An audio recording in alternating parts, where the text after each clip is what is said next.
Hello friends, नमस्ते विद्यार्थी मित्रांनो. इयत्ता तिसरी स्पर्धा परीक्षा यामध्ये आपण प्रत्येक पेपर आणि पेपरमधील प्रत्येक प्रश्न याचं सोल्युशन आपण ऑनलाईन पद्धतीने आपल्याला देत आहोत. टोडे क्लासेस अकॅडमीमध्ये आपल्या सगळ्यांचं सहर्ष स्वागत आहे.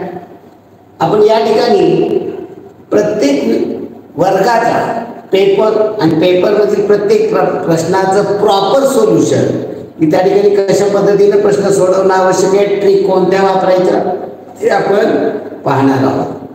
आज पेपर नंबर 243 इयत्ता तिसरी पेपर नंबर 243 विषय भाषा गणित आणि या गणिताचा आपण संपूर्ण सोल्युशन देत आहोत.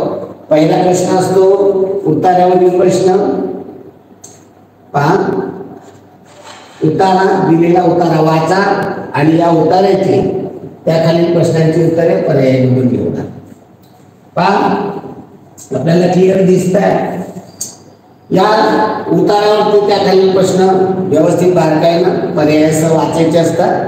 काही महत्वाचे अंडरलाईन करायचे असतात आणि तो प्रश्न सोडवायचा असतो.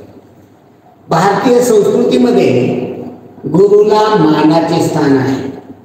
या संस्कृतीने द्रोणाचार्य यांच्यासारखे गुरु दिले. जीवनातील गुरूंचे महत्व अपरंपार आहे. ग्रंथ हे सुद्धा आपले गुरुच असतात. हे गुरु आपणास केव्हाही कोठेही उपलब्ध होऊ शकतात. द्रोणाचार्य सारखे गुरु आपल्याला त्या ठिकाणी जावं लागतं, गुरुकुलमध्ये जावं लागतं, शाळेमध्ये जावं लागतं, तिथं मिळतात. पुस्तके आपल्याला कुठेही मिळतात, कोणत्याही वेळी मिळतात, कधीही केव्हाही कोठेही उपलब्ध होतात. यांच्यावर स्थळ काळाचं बंधन लागू होत नाही. पुस्तकांवरती स्थळ काळ बंधन लागू होत नाही. तसं शिक्षकांच्या बद्दल फक्त शाळा टायमिंग वेळ असतं. या निर्जीव वाटणाऱ्या गुरुकडून एकलव्याप्रमाणे विद्या संपादन करता येते. एकलव्याने जसं द्रोणाचार्यांनी त्याला शिष्य करून घेतलं नाही आणि मग त्याने द्रोणाचार्यांचा पुतळा केला आणि त्या पुतळ्याला गुरु मानलं आणि त्याने कला शिकली. त्या पद्धतीनं निर्जीव वाटणाऱ्या गुरुकडून म्हणजे पुस्तके निर्जीव वाटतात यांच्याकडून एकलव्याप्रमाणे विद्या संपादन करता येते. ग्रंथ हे कधी अंतर न देणारे गुरु आहे. आपली शाळेतील व घरचे सगळे गुरु तुम्हाला रागवतील, म्हणजे पुस्तक कधी रागवत नाही. डॉक्टर बाबासाहेब आंबेडकर यांची ग्रंथावर अपार निष्ठा होती. ग्रंथापुढे सर्व गोष्टी त्यांना तुच्छ होत्या. एवढं त्या ग्रंथामध्ये लिहिलेलं आहे. याच्यावरचे प्रश्न पहा. भारतीय संस्कृतीमध्ये कोणाला मानाचे स्थान दिलेले आहे? पहिल्याच वेळेला भारतीय संस्कृतीमध्ये गुरुला मानाचे स्थान दिले आहे. या उत्तरे पुस्तकाला, शिष्याला, गुरुला, द्रोणाचार्यांना, तर गुरुला प्रॉपर एका गुरुचं नाव दिलेलं आहे त्याच्यामध्ये, पण त्या गुरुलाच नाही. ग्रंथाबाबत कोणती गोष्ट योग्य असणार नाही, कोणती गोष्ट योग्य आणि असणार नाहीला गोल करायचं. गुरु आपणास केव्हाही कोठेही उपलब्ध होतात. हे प्रश्न जेव्हा असे नकारार्थी असतात तेव्हा या प्रश्नांची उत्तर आपल्याला बाजूला लिहायचे असतात. हे ग्रंथ आपणास कोठेही उपलब्ध होतात, बरोबर आहे. स्थळ कालाची बंधनं ग्रंथाला लागू होत नाही. कधीही रात्री 12 वाजता तुम्ही ग्रंथ काढून तो अभ्यास करू शकता, बरोबर. ग्रंथ हे अंतर देणारे गुरु नाही. बाकीचे गुरु अंतर देतात. ग्रंथ हे कधी अंतर देत नाही तुम्हाला. तुम्ही किती रागवला, रडला, आपटला तर हे तुम्हाला कधी रागवणार नाही. तुमच्यावर काही केलं इतर कोणी चालत नाही. म्हणजे ग्रंथ हे कधी तुम्हाला अंतर देत नाही. या निर्जीव वाटणाऱ्या गुरुकडून एकलव्याप्रमाणे विद्या संपादन करता येते, बरोबर. उत्तर कोणतं चुकीत येणार आहे? पर्याय क्रमांक 3. म्हणजे या पद्धतीने आपल्याला प्रत्येक प्रश्न पर्यायकड पद्धत जाणीवपूर्वक वापरायची आणि सवय लावलेला विद्यार्थी कधीही मागे करतो. अगदी 300 पैकी 300 मार्क मिळतात. खालील कविता वाचून त्याखालील प्रश्नांची उत्तरे पर्याय करू शकतो. दिवस कालचा संपला, प्रभा उद्याची दिसले रे. विज्ञानाचे युग हे आले, चला स्वागताला सारे. दिवस कालचा संपलाय, उद्याची प्रभात दिसते, उद्याची सकाळ दिसते आणि नवीन हे युग आले ते विज्ञानाचे युग आहे. त्याचं स्वागत आपण करूया. अंधपणाची टाकापोथी भविष्य आहे आपल्या हाती. अवकाशाच्या नवशोधाला विज्ञानाविना वाली न उरला. अंधपणा याचा अर्थ पोथी म्हणजे याचा अर्थ असं नव्हे, ग्रंथ हे गुरु आपण मानतो, पण अंधपणाची पोथी म्हणजे अंधविश्वास जो आहे किंवा मला या देवामुळे असं झालं, त्याचं मी हे केलं नाही म्हणून मला ताप आला की असं झालं, ही जी अंधश्रद्धा आहे त्याची पोथी टाकून द्या, भविष्यातल्या हाती घ्या, नवशोधाला विज्ञानाचा आकाश धरा, नवीन संशोधन करा, विज्ञाना विना वाढली न उरला. विज्ञान हे तुम्हाला वाली आहे, मला मदत करणार आहे, तुमचं रक्षण करता विज्ञान. कसोटी तेथे उजळून घ्यावा जुना नवा तो विचार आता, विज्ञानाचे युगे आले चला स्वागताला सार. तर प्रत्येक गोष्टीला विज्ञानामध्ये कसोटीमध्ये ते उजळून घ्यावं लागतं, प्रत्येक पुरावा तपासला जातो, जुने विचार नवीन विचार याचा मिलाप घातला जातो. याचा अर्थ जुनं हे सगळं टाकून देण्यासारखं आहे असं नाही, खूप चांगल्या गोष्टी त्यामध्ये. सध्या कोणते युग आलेले आहे, विज्ञानाचे, संगणकाचे, प्रगतीचे, युवकाचे. आपण संगणक आहे आपल्या कवितेत आले का, कवितेत काय सांगितले, विज्ञानाचे, उत्तर काय पाहिजे, विज्ञानाचे. पुढे कोणत्या गोष्टीचा शोध विज्ञानाखेरीज घेतला जाणार नाही, संगणकाचा, अवकाशाचा, समुद्राचा, भूमीचा. तर त्या याच्यामध्ये सांगितलेलं आहे कवितेमध्ये, येथे पहा, अवकाशाच्या नवशोधाला विज्ञानाविना वाली न उरला. या अवकाशाचं संशोधन करायचं या ठिकाणी आपल्याला, त्यामुळं कोणत्या गोष्टीचा शोध विज्ञानाखेरीज घेतला जाणार नाही, अवकाशाचा. आपण पृथ्वीवर थांबून नाही, अवकाशामध्ये गेलं पाहिजे. अवकाशामध्ये विज्ञानाच्याद्वारे आपण आज अवकाशात पोहोचू शकलो आहे, चंद्रावरती पोहोचलाय ना. आंबा गोड तर आवळा, आवळ्याची चव कशी असते, तुरट. आवळा तुरट असतो, खाल्लाय का आवळा. हा, घर, पाय, रागू, जाते हे शब्द वर्णानुक्रमे लावले आहेत. तिसऱ्या क्रमांकाचा शब्द कोणता. आता वर्णानुक्रम लावायचे आहे, वर्णानुक्रम लावण्यासाठी आपली मुळाक्षरं पाठ असली पाहिजे. आता घर, प्रश्न क्रमांक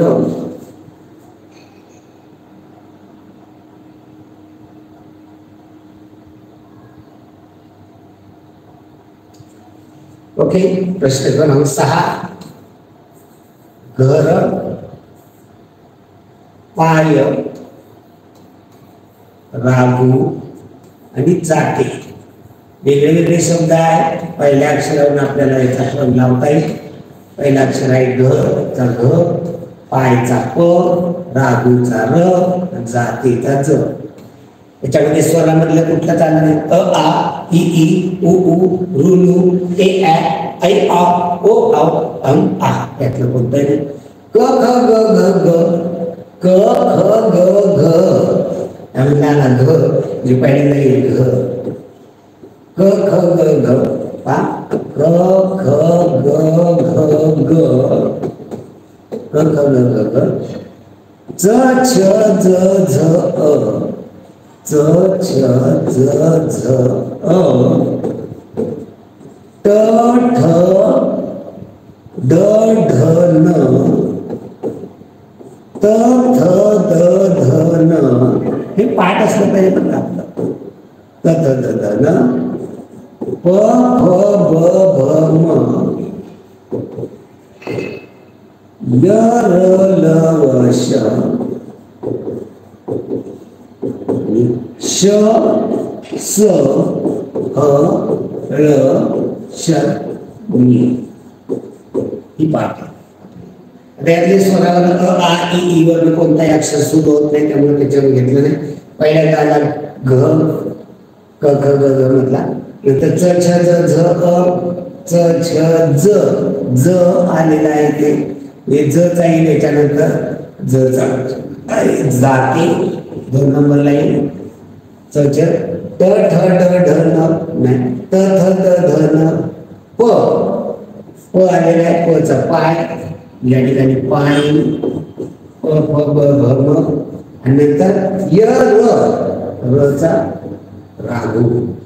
या पद्धतीनं आपल्याला क्रम लावता येईल. आणि तिसऱ्या क्रमांकाचा पहिल्या नंबरला घर, दुसऱ्या नंबरला जाते, तिसऱ्या नंबरला पाय, उत्तर येणारे पाय. या पद्धतीने आपल्याला कच्चं काम करावं लागेल. त्याला पुढे खालीलपैकी कोणत्या पर्यायामध्ये एक वचनी शब्द याचा स्क्रीनशॉट काढून ठेवा. पुढे चला. खालीलपैकी कोणत्या पर्यायामध्ये एकवचनी शब्द आले नाही? आता प्रत्येकाचं 1 आणि 5. 1 धोबी, 5 धोबी, म्हणजे 1 धोबी, 5 वापरलं तर काय? 5 धोबी. धोबी वगैरे होत म्हणजे एकवचन पण आहे, अनेक वचन पण आहे, दोन्ही वचनामध्ये आलेलं आहे.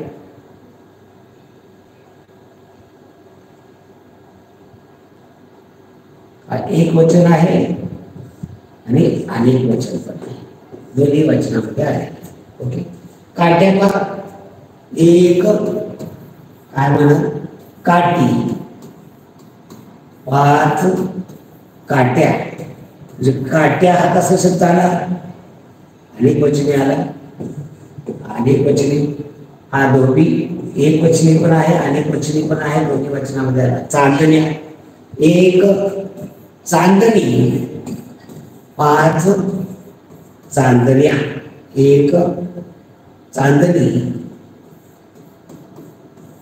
5 चांदण्या.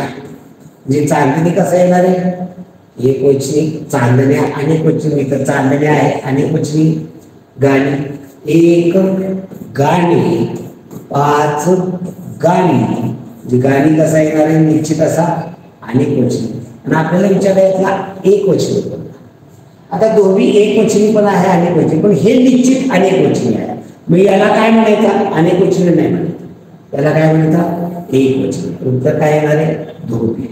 अनेक वचनी पण आहे. पण जेव्हा आपल्याला एक वचन विचारलं तेव्हा त्याला आपण अनेक वचनी कट केला आणि एक वचनामधला घेतला शब्द.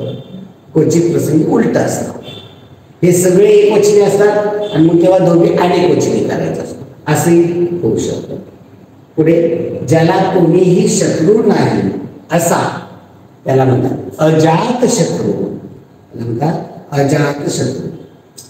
गोडी, त्याला जोडून येणारा शब्द पर्याय, जोड शब्द पाहिजे आपल्याला. गोडी चाडी, गोडी धोंडी, गोडी गोडी, गोडी गुलाबी. वापरलंय लक्षात येते, गोडी गुलाबी.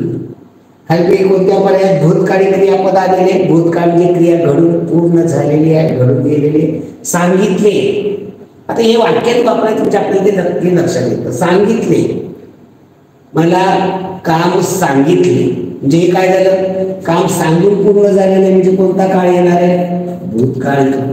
मला काम सांगत आहे, या क्रियापदाचे वाक्यात वापर केल्यानंतर आपल्याला लक्षात येतं. सांगत आहे, काम सांगत आहे म्हणजे क्रिया, सांगण्याची क्रिया घडते, म्हणजे हा कोणता येणार आहे? वर्तमान काळ. काम सांगेल, आई मला काम सांगेल, म्हणजे क्रिया नंतर घडणार. 4 वाजता काम सांगेल, म्हणजे भविष्यकाळ येणार आहे.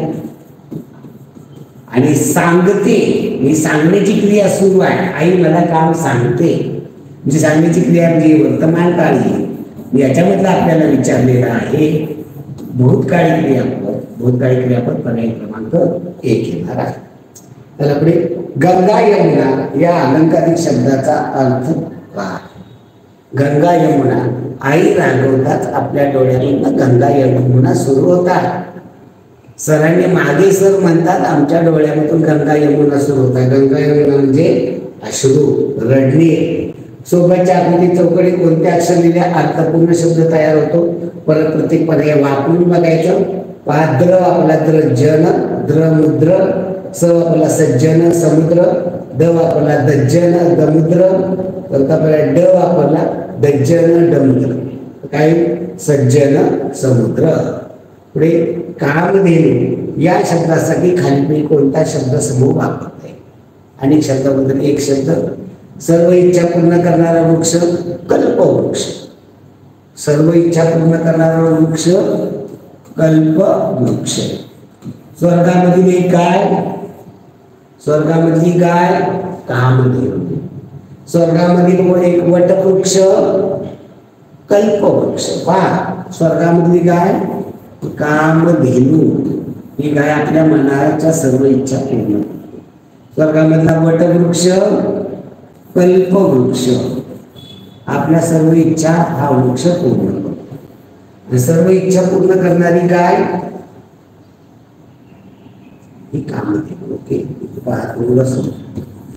ही कामधेनू.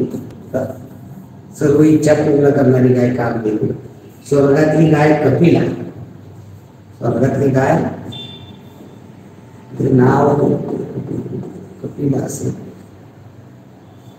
तर स्वर्गात सर्व इच्छा पूर्ण करणाऱ्या गायीला आपण कामधेनू असं म्हणतो. स्वर्गातल्या गायीचं नाव पाहावं लागेल. पहा, तुम्हाला सुचतंय का सांगा त्याच्यामध्ये. तर पुढील प्रश्न, खालील कोणता पर्याय आवळ्याची चव दर्शवतो? आवळ्याची चव कशी असते? तुरट. त्याला पुढे भविष्यकाळी वाक्य निवडा. भविष्यकाळी जी क्रिया पुढे घडणार आहे, मी जेवतो. मी जेवण्याची क्रिया पूर्ण करतोय, जेवण करतोय. मी जेवतो वर्तमान काळ. मी जेवलो जी क्रिया पूर्ण झाली भूतकाळ. मी जेवेन जी भविष्यकाळ. आणि मी जातो, मी जाण्याची क्रिया सुरू आहे वर्तमान काळ. आता प्रत्येक क्रियापदाचं वाक्यामध्ये वापर केला की कळतं तुम्हाला नक्की. पण ते क्रिया व्यवस्थित पाहिजे. मी जातो आहे म्हणजे एक प्रकार. मी जेवतो आहे, मी जेवलो आहे. पण हे प्रत्येक ठिकाणी मी साहाय्यक क्रियापद घेतलं, तुम्हाला लक्षात येत नाही ना. मी जेवतो आहे वर्तमान काळची क्रियापद. मी जेवलो आहे, मी क्रिया घडून गेल्यानंतर म्हणतो ना आपण जेवलो आहे जे भूतकाळ आहे. मी जेवेन, आता इथं आहे जोडते. मी जेवेन, मी संध्याकाळी मी थोड्या वेळाने जेवेन म्हणजे इथं भविष्यकाळ आहे. मी जातो, आता या ठिकाणी मी जातो वर्तमान काळामध्ये. आणि यातलं भविष्यकाळी मी जेवेन. पर्याय क्रमांक 3. पुढील प्रश्न 16 ते 18 या ठिकाणी सुसंगत वाक्याचा परिचय. सर्व पर्याय बारकाईने वाचायचे. घरासमोर टिंबटिंब आहे. बाग, गोठा, शेत, अंगण. घरासमोर आता बाग पण असते, गोठा पण असतो, शेत पण असतं, अंगण पण असतं. पुढे टिंबटिंब त्या गोठ्यात राहते. आता इथं लक्षात आलं असेल, त्या गोठ्यात राहते म्हणजे आपल्या घराच्या समोर काय असणार आहे? गोठा असणार आहे. गोठ्यात कोण राहते? मग गाय राहते. आता इथं तिसऱ्याला पर्याय फार चुकलेला आहे. मेही दिलेली, तिथं मेही झालेलं आहे. आपण ते समजून घ्यायचं आहे. ज्या गोष्टी आपल्याला समजून घ्यायच्या आहेत. ओके, म्हणजे काही गोष्टी असतात या गोष्टी आपल्याला तारतम्याने पेपरमध्ये आपण पाहतो, चुका असतात काही. प्रश्न क्रमांक 17. ओके, नंतर रिकामी जागी गायीचे टिंबटिंबही तेथेच राहते. आता गायीचं काय असतं? करडू, पांढरच, वासरू, रेडकू. याच्यामुळे संपूर्ण उतारा समजून घेऊया. घरासमोर गायी आहे म्हणजे तर गोठा, गाय राहते ती गोठा. ओके, गाय घरासमोर गोठा आहे.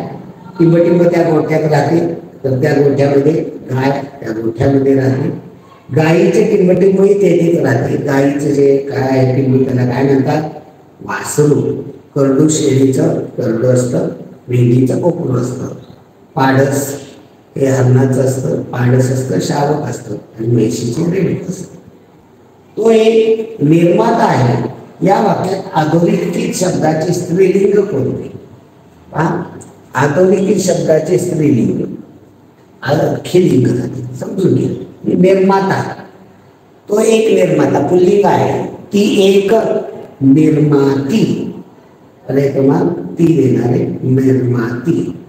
आता याच्यापासून अर्थपूर्ण शब्द बनवायचा आहे. याच्यापासून शब्द मागे पुढे केले, वाचन असेल तर लगेच लक्षात येतं कामगार. आणि यापासून बनणाऱ्या अर्थपूर्ण शब्दातील शेवटचे अक्षर काय येणार आहे? र. पर्याय क्रमांक 1. ओके, पुढील प्रश्न पहा. हरणासारखे डोळे असणारे. हरणाला काय शब्द आहे? मृग. तिला काय म्हणतात? हरणासारखे डोळे असणारी मृगाक्षी. मृगाक्षी. आता मृगाक्षी नाही पर्याय नाही. मग मृग नयना. मृग म्हणजे हरिण आणि नयना म्हणजे डोळे. नयन म्हणजे डोळे. हरणासारखे डोळे असणारे मृग नयना. तर इथं मृग नयना येणार आहे. आणि मासा असतो, माशाला काय म्हणतात? मीन, माशासारखे डोळे असणारी मीनाक्षी, अक्षरचे डोळा, मीनासारखा म्हणजे माशासारखा डोळा असणारी मीनाक्षी, हे आपल्याला लक्षात घ्यायचे. ओके, चला पुढे चुकीची जोडी ओळखा. कोंबडीचे खोराडे, बरोबर आहे, कोंबडी खोराड्यामध्ये जाते. घोबडाची डोली झाडावरती ते डोलीमध्ये राहतं, बरोबर आहे. कोळ्याचे जाळे, हे पण बरोबर आहे, कोळ्या आपल्या कोपऱ्यामध्ये जाळं तयार करतो त्यामध्ये राहतो. मुंग्याचे पोळे, मुंग्याचे काय असते, वाहन. पोळे कोणाचे असते, मधमाशी. चुकीचं आहे, मुंग्यांचे पोळे. वर या शब्दाचे दोन वेगळे वेगळे अर्थ असणारी जोडी. वर म्हणजे आता इथं पहा, साधूंनी मला वर दिला, वर म्हणजे आशीर्वाद.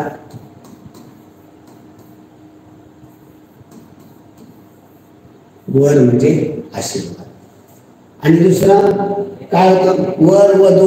वर म्हणजे नवरा, वधू म्हणजे नवरी, नवरा एक होतो वरचा. आणि वर बघ ही दिशा पण होऊ शकतो. आता इथं पर्याय पाहायचे, पर्याय पद वापरायचे. वरचा वर होतो, खाली आहे का, नाही, पहिलं चुकीचं. वर म्हणजे नवरा, वर म्हणजे पती, हे दोन्ही एकच साधे अर्थ, वेगळे वेगळे पाहिजे. काय दोन वेगळे वेगळे पाहिजे.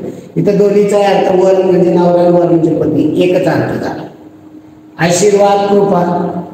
आता पहा, आशीर्वाद म्हणजे वर दिला, आशीर्वाद दिला म्हणजे आशीर्वादला दुसरा शब्द काय, कृपा. साधूंची माझ्यावरती देवाची माझ्या कृपा झाली, देवाने मला वर दिला, देवाने मला आशीर्वाद दिला. म्हणजे आशीर्वाद, कृपा, वर हे सारख्याच अर्थाचे, म्हणजे दोन्हीचा अर्थ एकच आहे. आणि पती, पती म्हणजे नवरा, वर म्हणजे पती, हा एक आहे. याचा दुसरा पती आणि दुसरा कृपा, कृपा म्हणजे आशीर्वाद. तर उत्तर काय येणार आहे, पर्याय क्रमांक 4. या ठिकाणी वरचे आशीर्वाद एक आणि कृपा एक असे दोन अर्थ, सॉरी, पती आणि कृपा असे दोन अर्थ होतात. आता वर्णानुक्रमे शब्दांचा क्रम लावला तर तिसरा शब्द कोणता येईल, 5 शब्द आहे. कंदील. आता पहिल्यांदा पहिला फक्त लिहून घेतला पुरेसा आहे. कंदील, समई, समई, दिवा आणि पलटी. आता पाहिजे कंदील, याच्यामध्ये माझं चुकलेलं आहे. कंदील आणि सॉरी इथं दीर्घ उच्चार होतो, इतर रस्व म्हणल्याने उच्चार काय पाहिजे, दीर्घ. कंदील दुसरी, ठीक आहे. पण आपल्याला ते महत्वाचं नव्हतं. आपल्याला आलेले अक्षर पहिलं क पासनं, नंतर स पासनं, नंतर द पासनं, प पासनं. स्वरावरून आहे ना, अ आ इ ई उ ऊ ऋ ऋ ए ऐ ओ ओ औ अम आ. नाही, क ख ग घ म्हणजे पहिल्यांदा क चा येईल कंदील, पहिला येईल कंदील. क ख ग घ ग, च छ ज ज अ, ट ठ ड ढ न, त थ द ध, त थ द, द द चा दिवा, त थ द ध न, प प फ ब भ म, प चा पंथी, प फ ब भ म, य र ल व श, श स, मग समधी. इथं क पहिलेला आहे, मी याच्यामध्ये असे लावले, वर्णानुक्रम लावलं तर तिसरा शब्द 3 नंबरला पंथी येणार आहे. पुढे 3 नंबर, मागून 3 नंबर, उलट सुलट कसेही विचारले तर आपल्याला ते लक्षात आलं पाहिजे.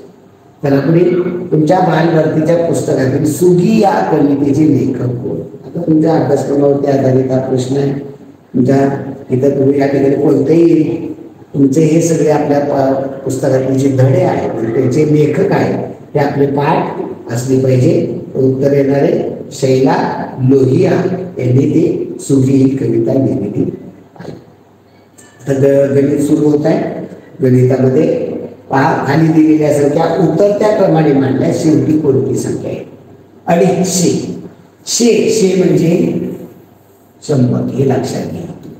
शेचे 2 भाग केले, 2 भाग होतील 50 50. शेचे 4 भाग केले तर प्रत्येक भाग 5 असतो, प्रत्येक भाग होईल 25 25 25 25. ओके, हे आपल्या लक्षात आलं. 250 चपात्या म्हणजे 2 आणि अर्धी, हे 2 घेतले 200 आणि अर्धी म्हणजे 250. पुन्हा काय सांगितलंय, पावणे 200, पावणे 200 हे लक्षात घ्या. पावणे 200 याचा अर्थ काय होतो, पाव गुणिले 200. 200ला पाव भाग गुणे करायचा, वजा करायचा. 200 घेतले 100 100 200 त्यात पाव भाग 25 वजा केले किती, 175. नंतर आहे 150, 1.5 पोळी 1.5 चपाती 1 आणि अर्धी 150. 2.25, सव्वा 2 आणि पाव भाग म्हणजे 2 घेतले 200 आणि पाव भाग 225, सव्वा 200. 350, 3.5 चपात्या 3.5 पोळ्या 3 आणि अर्धी 350. आता यांचा 3 आणि 5 संख्या लिहिलेल्या आहेत. चढता का उतरता, उतरता. यांचा उतरता क्रम लिहायचा आहे. म्हणजे पहिल्यांदा येणार आहे सर्वात मोठी संख्या, त्यानंतर लहान, त्यानंतर लहान, त्यानंतर लहान, त्यानंतर याची सर्वात मोठी स्थान पाहायचं एकक दशक शतक. याच्यामध्ये आपल्याला सर्वात मोठी पहिल्यांदा लिहिली पाहिजे 350 लिहून टाकले. आता यातली सर्वात मोठी मग एकक पाहिलं शतकावर, इथं 2 2 यातले 2 कोणते नाही, मग इथं तुलना करायची दशकावर, नाही तर 5 इथे 2 यात मोठे कोण आहे 250. याच्यानंतर राहिलेल्या याच्यामध्ये मोठी 225. काट मारत चला चुका होत नाही. नंतर याच्यामध्ये मोठी 175, सर्वात लहान येणारे 150. काय म्हणलं, उतरता क्रम लावला तर शेवटी कोणती संख्या आहे, शेवटी कोणती येणार आहे 150. याला व्यवहारामध्ये काय म्हणतात 150. तर पुढे एक प्रश्न, 3 अंकी मोठ्यात मोठ्या संख्येतून, मोठ्या मोठ्या समसंख्येतून. हा नीट प्रश्न माझा. 3 अंकी मोठ्यात मोठ्या समसंख्येतून 2 अंकी लहानात लहान विषम संख्या वजा केली तर येणाऱ्या उत्तरातील एकक स्थानचा अंक कोणता. पहा प्रश्न, 3 अंकी मोठ्यात मोठी संख्या, 1 अंकी मोठ्यात मोठी 9, 2 अंकी 999 आणि 3 अंकी 999. पण त्यांनी काय पुढे सांगितले, मोठ्यात मोठी सम. आपण मोठ्यात मोठी बनवली, ही कशी आहे विषम. आपल्याला कसली पाहिजे सम. मग सम कशी बनवाल, विषम संख्येतनं 1 वजा केला की सम बनणार आहे. मग येतनं 1 वजा केलं तर काय होईल 998. जी 3 अंकी मोठ्यात मोठी समसंख्या आहे 998. त्यातलं 2 अंकी लहानात लहान, 2 अंकी लहानात लहान विषमच्या. आता 1 अंकी लहानात लहान 0 नाही, 1 अंकी लहानात लहान 1 आहे आणि 2 अंकी लहानात लहान त्यापुढे 0 दिला तर ती संख्या झाली 10. ही कसली आली सम. आपल्याला काय मिळते त्यांनी 2 अंकी लहानात लहान विषम पाहिजे, मग ही 10 सम आहे. त्या अगोदर घेतली वजा केली तर 9 ही काय नाही एकच अंकी. आपल्याला काय मिळेल 2 अंक. मग काय करावं लागेल, याच्यात 1 वाढवावं लागेल. म्हणजे काय होईल संख्या 11. आणि यांचं काय सांगितलेले वजा करा, याच्यातही वजा करायची. 8त नाही केले 7, 9त नाही केले 8, 9 आणि मग एकक स्थानचा अंक कोणता, एकक स्थानचा अंक कोणता आहे 7. तर हे क्रमांक 3. शेजारी आकृती त्रिकोण व चौकोन यांची अनुक्रमे संख्या किती. आता या ठिकाणी आकृती दिलेली नाहीये, त्यामुळे इथं प्रश्न क्रमांक 28 यामध्ये आकृती टाकावी लागेल. प्रश्न त्या आकृती टाकल्याशिवाय तिथं प्रश्न बदलला जाईल. काही जे योग्य आहे ते केलं जाईल. तर या ठिकाणी उत्तर सांगितलेले त्याचं त्रिकोण त्यामध्ये 6 सांगितले तर चौकोन 13 सांगितले. आकृती वेगवेगळ्या स्वरूपाची आहे. चला पुढे 29वा प्रश्न, 7/9 अधिक 9/9. गणित लिहून घ्यायचे, याची मांडणी गणितामध्ये करायची. 7/9 म्हणजे 7/9 अधिक 9/9 यांची बेरीज आहे.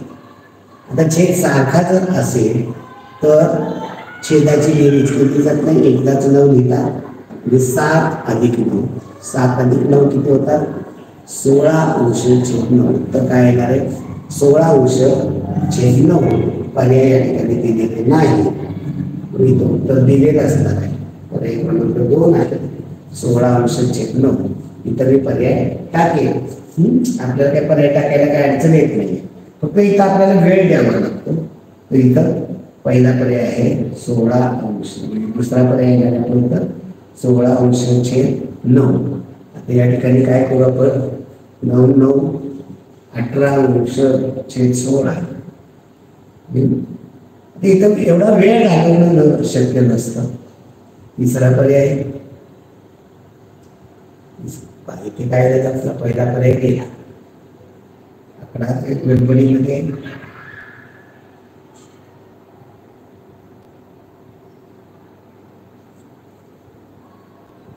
तिसरा पर्याय 90°9.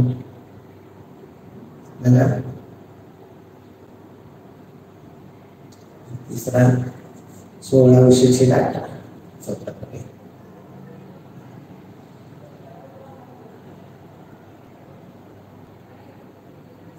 ओके, पुढील प्रश्न पहा 29वा झाला. 30वा प्रश्न या ठिकाणी आपल्याला पदावली दिलेली आहे. पदावली सोडवायची आहे. प्रश्न आहे 30वा 60/10 × 3. तुम्ही या ठिकाणी सोयीस्कर तुम्हाला जे आहे ते करा. गुणाकार केला तरी काय अडचण नाही. भागाकार नियमानुसार असतो. पहिला कंची वापरते व कंस कंसाच्या आतलं सगळं सोडवायचं. म्हणजे भागाकार गुणाकारामधलं सोयीस्कर करायचं असतं की आता 60/10. 10च्या पाड्या 7, 10 6 पुढं गुणिले 3 आहे. 6 × 3 6 × 18. या ठिकाणी लक्ष ठेवायचं. तुम्हाला आम्ही अगोदर गुणाकार करतो नाही. जेव्हा भागाकार गुणाकार अशा जेव्हा गणितामध्ये क्रिया असतात, जर अगोदर गुणाकार आला तर अगोदर गुणाकार करा, अगोदर भागाकार आला अगोदर भागाकार करा. क्वचित प्रसंगी अगोदर उलट गुणाकार करावा लागतो. आता इथं जर गुणाकार केलं तर 10 × 30 होईल आणि 60ला 30 ने भागलं तर उत्तर 2. पर्यायामध्ये 2 पद दिलेले. पर्याय 2 पद दिले. उत्तर काय येते 18 येते. अगोदर भागाकार करणं गरजेचं आहे. ओके, पुढील प्रश्न पहा 31वा प्रश्न आहे 3 मीटर अधिक 30 सेंटीमीटर. आता सेंटी पासून मिली द्यायची गरज नाही. सेंटी देसी आणि मीटर. 3 मीटर. मीटरच्या घरात 3 लिहा. याची सेंटी करा. सेंटीपर्यंत 0 दिले. 300 सेंटीमीटर झालं. 3 मीटरचे 300 सेंटीमीटर झाले. पण पुढे 30 सेंटीमीटर आहे. सेंटीच्या घरात असे म्हणतात 0 मांडताना हे अशा पद्धतीने. हे 3 मीटरचे 300 आणि हे 30 सेंटीमीटर. एकूण किती झाले 330 सेंटीमीटर. पर्याय आहे का 330 सेंटीमीटर आहे. नसेल तर हे डेसीमध्ये उत्तर सांगितलं तर काय होणार 33 डेसिमीटर. हे जर असं याच्यामध्ये सांगितलं मीटरमध्ये तर 3.3 वरचा 0 नाही लिहिला तरी चालतो. 3.3 मीटर. ओके, सुट्ट फोडून सांगितलं तर 3 मीटर 30 सेंटीमीटर जे पद्धतीने आपल्याला गणित दिलं. तर पुढील प्रश्न पहा 2 ते 10 दरम्यानच्या 2 ते 10 दरम्यानच्या बनलेले आहे. इथं 2ही धरायचा नाही आणि 10ही धरायचा. या दरम्यान म्हणलेले जर 2 पासून 10 2 ते 10 2 पासून 10 पर्यंत म्हणलं तर 2ही धरायचा 10. 2 ते 10 दरम्यानच्या सर्व विषम संख्येची 2 ते 10च्या दरम्यानच्या विषम संख्या 3 5 7 9 यांची बेरीज 9 7 16 5 21 3 24. उत्तर येणार पर्याय क्रमांक 3 24 आहे. पुढे बेरीज आहे 7/9 अधिक 5/9. 7/9 अधिक 5/9 छेद 9 9 18 करायचं नाही. एकदा छेद द्यायचा आणि मग तिथं अंश बेरीज आहे. बेरीज 7 अधिक 5 12/9. पर्यायामध्ये आहे का पहा. आहे नसेल तर याला संक्षिप्त रूप द्या. याला संक्षिप्त रूप कशाने जाईल 12 पण आणि 9 पण ज्या पाड्यात आहे अशी संख्या मोठ्यात मोठी 3 × 3 = 9 3 × 4 = 12 म्हणजे 12 अंश/9 नसेल तर उत्तर काय येणार आहे? 4 अंश/3. पर्यायामध्ये दोन्हीपैकी कोणते उत्तर असू शकतं? चला पुढील प्रश्न. आकृतीबंध पूर्ण करा. आकृतीबंधामध्ये काय दिलेले अंक? 6, 10, 14, 18, प्रश्नचिन्ह 26. काय आकृतीबंध तयार होईल? त्याच्यामध्ये बघितलं तर 6 10, 10 14, 14 18, इथं काय येणार आहे? 18 22, 22 26. उत्तर काय येणार तिथं? 22 येणार आहे. म्हणजे हा 4चा टप्पा आहे. 6 पासून 4चा टप्पा आपल्याला माहिती पाहिजे. खाली मी कोणता लघुकोन नाही, आता या ठिकाणी जे कोण दिलेले आहेत ते सगळे पहा. कोणता लघुकोन नाही, तर प्रश्नामध्ये कोणता लघुकोन अंडरलाईन करा. नाहीला बोल करा. नाही म्हणजे नाहीला बोल केला म्हणजे तुमच्या ते लक्षात येतं. नाही तर पटकन लघुकोन आहे म्हणून उत्तर नोंदवून मोकळं होतात. पहिला आहे तो कोणता आहे? काटकोन आहे. पहिला आहे तो काटकोन आहे. या ठिकाणी जरा पाहिल्याबरोबर लगेच लक्षात येते हा करपा काटकोन आहे. आता या ठिकाणी दुसरा लघुकोन आहे, तिसरा लघुकोन आहे, चौथा लघुकोन आहे, म्हणजे दुसरा तिसरा चौथा लघुकोन आहे. म्हणजे पहिला लघुकोन नाही, उत्तर पर्याय क्रमांक 1. 36वा प्रश्न पहा. 345 या संख्येला खालीपैकी कोणत्या संख्येने निश्चित भाग जातो? आता 36वा प्रश्न आहे. 345 या संख्येला कोणत्या संख्येने निश्चित भाग जातो? पर्याय 7, 4, 3 आणि 9. या ठिकाणी पहिला पर्याय, दुसरा पर्याय, तिसरा पर्याय, चौथा पर्याय. आता या ठिकाणी कसोटी आपल्या पाठ पाहिजे.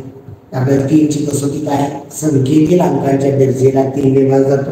येथील अंकांची बेरीज करा. 5 9 3 12 बेरीज येते. 12ला 3 ने जातो का? म्हणजे जाणार आहे. 3 4 12 किंवा इथे 12 मधल्या अंकांची पुन्हा बेरीज केली तर 3 येते. 3ला 3 ने जातो. संख्येतील अंकांच्या बेरजेला 3 ने भाग गेला पाहिजे. 3च्या पटीत पाहिजे. आता 7 ने भाग घालून पाहायला पाहिजे. 7ची कसोटी आहे, 7ची कसोटी पण आहे. या संख्येवर शेवटच्या अंकावर काट मारा. या 5ची दुप्पट 10, याच्यामधनं वजा करा. 24 34 मधनं 10 गेली 24. याला जातो का भाग? 7च्या पाड्यात 24 आहे का? नाही. नसेल, लक्षात येत नसेल तर सरळ 345 भागिले 7 करा. आपल्याला हा भागाकार पण येतो काय? असं काय खूप मोठा अवघड नाही. 7 घेतले तुम्ही. 7च्या पाड्यामध्ये 3 नाही आहेत, भाग शून्याचा लागेल. खाली 3 राहिले. 3वरती 4 घेतले 34. 7च्या पाड्यात 34 पेक्षा लहान 7 चोक 28. 34 मधनं 28 गेले, 6 राहिले. आणि या 6वर 5 घेतले 65. 7च्या पाड्यात 65 नाही, 63 आहे. म्हणजे याला 7 ने भाग जात नाही. म्हणजे इथे आता 4ची कसोटी काय? शेवटच्या 2 अंकाला. शेवटचे 2 अंक काय? 45. 4च्या पाड्यात 45 आहे का? 4 40 संपला की पाडा सरळ. पुढे 11 चोक 4 12 चोक 48. नसेल तर शेवटचे 45 घ्या. याला 4 ने भाग घालवा. 4 1 4 आणि 4तलं 4 गेले 0. 0वरती 5 घेतली होती. 5 4च्या पाड्यात 5 नाही. 4च्या पाड्यात 4 आहे. भाग 1 लागेल. खाली बाकी 1 राहील. म्हणजे या ठिकाणी 4 ने निश्चित भाग जात नाही. तर 9 ने भाग. 9ची कसोटी काय? संख्येतील अंकांची बेरीज 9च्या पटीत पाहिजे. याची बेरीज केली तर 12 येते. 12 9च्या पटीत येईल का? 9च्या पटीत 9 18 27 अशी बेरीज झाली पाहिजे. म्हणजे 18 बेरीज असते तर 9 ने केलं असतं. म्हणजे असं केलं 9 ने जात नाही. उत्तर पर्याय क्रमांक 3. चला पुढे. 2 अंकी लहानात लहान संख्या व 3 अंकी मोठी संख्या यांची वजाबाकी. आता 2 अंकी लहानात लहान संख्या कोणती? 1 अंकी लहानात लहान संख्या 1 आहे. 2 अंकी लहानात लहान 0 पुढे द्यायचा म्हणजे 10 झाले. आणि 3 अंकी मोठ्यात मोठी संख्या 1 अंकी मोठ्यात मोठी 9 आहे. 2 अंकी मोठ्यात मोठी 99. 3 अंकी मोठ्यात मोठी 999. आता याची वजाबाकी करायची. 999 मधलं 10 गेली 989. उत्तर काय येणार आहे? 989. पर्याय क्रमांक 4. पुढे पहा 7940 ही संख्या विस्तारित मांडणीमध्ये कशी लिहितात? संख्या मांडली आपण हजार, एकक, दशक, शतक, हजार. 7000 हजाराच्या घरात 7 या, 900 शेच्या घरामध्ये 9 या, आणि 40 4 आणि 0 40. आता याची विस्तारित मांडणी करायची. 7ची साधी किंमत होणार आहे 7च्या नंतर 3 अंक आहेत म्हणून 7000. या 9च्या नंतर 2 अंक आहेत म्हणून 9 शतक. याची किंमत 4 दशक इथे 0. काय 7940 0. कुठल्या पर्यायामध्ये पहा 7940 आणि 0. आता एक तर 0 नाही लिहिला तरी चालतो. इथे पर्याय क्रमांक 4 नंतर आहे. ओके.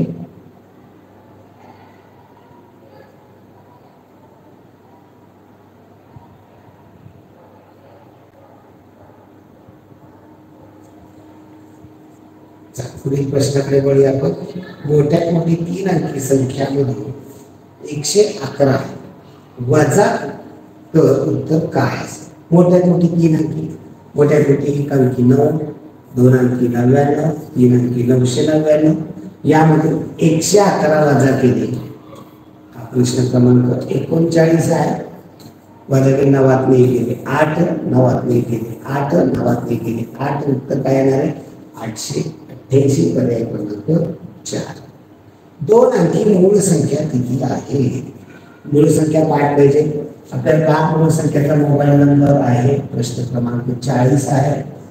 मूळ संख्येचा मोबाईल नंबर 44 22 32 23 21. 1 ते 10 मधल्या मूळ संख्या कोणत्या आहेत? 2 3 5 7. या सगळ्या कशा आहेत? 1 अंकी आहे. या सगळ्या 1 अंकी. बाकीच्या सर्व मूळ संख्या या 2 अंकी आहेत. 1 ते 50 पर्यंत किती असतात? पाहिजे आपल्याला मोजून पाहायला. 1 ते 50 मध्ये 4 4 8 2 10 2 12 15 असतात. त्यातनं या वजा केल्या तर लिहितं 1 ते 50 पर्यंत 15 असतात. 11 ते 51 ते 60 मध्ये 1 इथं पहा बरं. 51 ते 60 मध्ये 2 2 4 2 7 2 9 10 असतात. अशा एकूण किती असतात? 25 असतात. त्यातनं या 1 अंकी 4 वजा केल्या. जे 2 अंकी राहिलेल्या सर्व आहेत त्या किती येतील? 21. 2 अंकी मूळ संख्या 21 आहे. 3 अंकी एकूण संख्या किती आहे? पहा 3 अंकीपर्यंत आपल्याला समजून घ्या कसं घ्यायचं असतं. पहा 1 ते 10 मध्ये 10 अंक आहे. 1 ते 10 मध्ये 10 अंक आहे. 1 ते 100 मध्ये 100 अंक आहे. ते सोपं आहे. 1 ते 1000 मध्ये 1000 अंक आहे. ओके. आता याच्यामध्ये आपल्याला 3 अंकी विचार. आता 1000 हे किती अंकी आहे? 4. आता हे तुम्हाला सांगा 1 ते 99 1000 1 ते 1000 मध्ये किती येणार आहे? 1000 अंक येणार आहेत आपले. त्यातले 1 ते 99 पर्यंत किती अंक येतो? 1 ते 99 पर्यंत या सगळ्या 99 संख्या या 1 अंकी आणि 2 अंकी.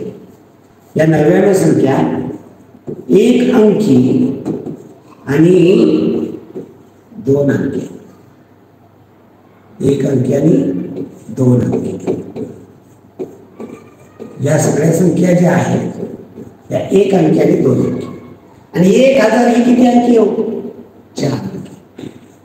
म्हणजे 1 अंकी 2 अंकी संख्या 99 आणि 1000 ही 4 अंकी. या किती झाल्या?